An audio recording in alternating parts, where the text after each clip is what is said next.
16-year-old Zara Williams clutched her NASA Youth Program acceptance letter as she made her way down the narrow aisle of Flight 447. Her heart raced with excitement.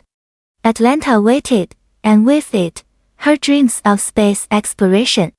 She found her seat, 12A, and carefully placed her backpack in the overhead compartment.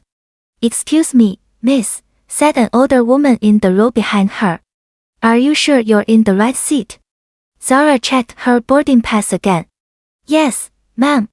Seat 12A." Minutes passed. Whispers grew louder.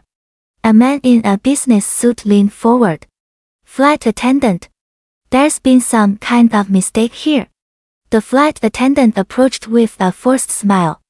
"Is there a problem?" "This girl doesn't belong in first class," the businessman declared. "Someone needs to check her ticket properly."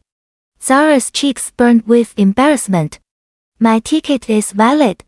I earned this seat through the NASA program scholarship." More passengers began turning around, phones emerging from pockets. The whispers became accusations. Soon, Captain Hayes himself appeared from the cockpit, his stern face scanning the situation. "What's the disturbance here?" Hayes demanded. The businessman pointed at Zara. "Captain, this doesn't look right. She's making other passengers uncomfortable." Hayes looked at Zara with cold eyes. "Miss, I'm going to need you to come with me." "But I haven't done anything wrong." Zara protested, her voice shaking. "Security!" Hayes called out. 2 airport security officers boarded the plane. Passengers pulled out phones, recording as Zara was escorted off, tears streaming down her face. Some passengers shouted in her defense, but their voices were drowned out by the commotion. Dr. Marcus Williams strode through the terminal, his NASA mission commander jacket gleaming under the fluorescent lights. The distinctive orange and blue patches caught everyone's attention as he approached Gate 15. His jaw was set with determination after receiving Zara's frantic phone call. "Where is my daughter?" he demanded at the gate counter. The airline representative looked up nervously. "Sir, if you could just calm down." "Calm down."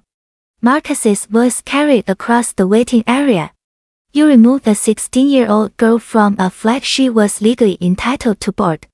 Captain Hayes emerged from the jet bridge, still in his uniform. "Sir, we had complaints from passengers.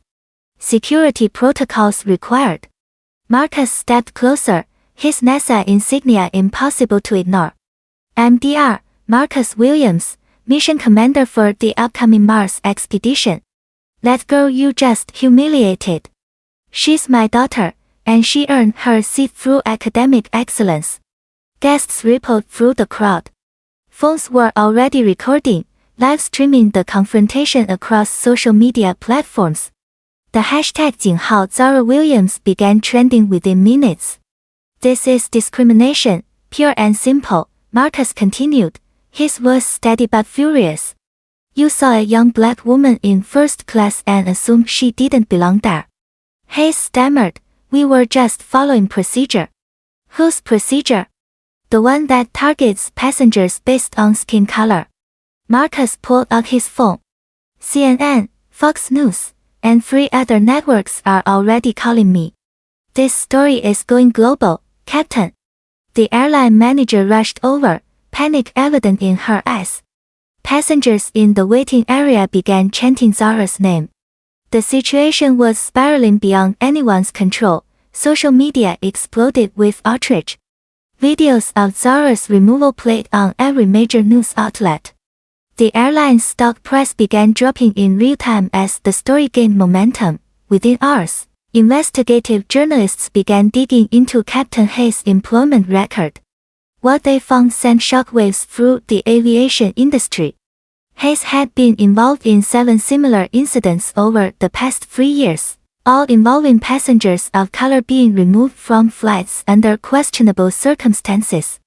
"This pattern is undeniable," announced Attorney General Lisa Chan during a live press conference. "We have documented evidence of systematic discrimination." Meanwhile, Zara's NASA acceptance letter became the centerpiece of the investigation. The document revealed her exceptional academic achievements, a 4.0 GPA, advanced placement in astrophysics, and selection from over 10,000 applicants nationwide. News anchors read her accomplishments on air, contrasting them with the treatment she received.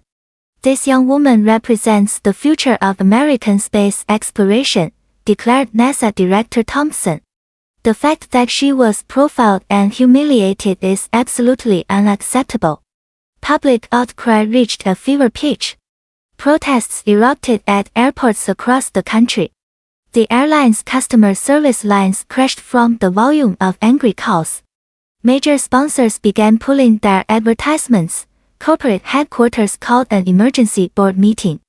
By evening, Hayes was suspended pending a full federal investigation. The airline announced immediate policy changes and mandatory bias training for all staff. "We failed Zara Williams and countless others," the CEO admitted in a televised apology. "This ends now." Federal investigators seized Hayes' personnel files, communications, and flight records. The Department of Transportation launched a comprehensive review of discriminatory practices across all major airlines. 6 months later, the airline unveiled its comprehensive reform package.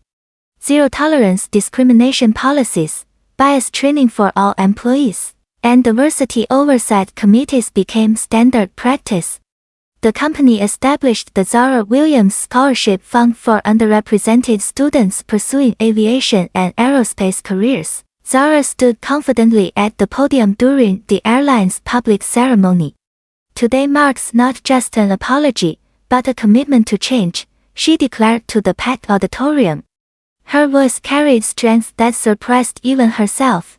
Captain Hayes faced federal charges and lost his pilot's license permanently.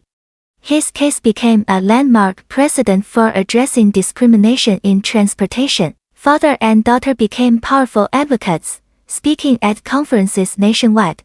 Marcus used his NASA platform while Zara shared her story with young students, inspiring them to pursue science despite obstacles. "Don't let anyone tell you where you don't belong," Zara told a group of middle schoolers. "The stars are waiting for all of us." 1 year after the incident, Zara completed her NASA youth program with highest honors. Standing beside her father at mission control, she watched rockets launch toward Mars, knowing that someday, she would be among the astronauts aboard. Justice had prevailed. Hope soared higher than any aircraft.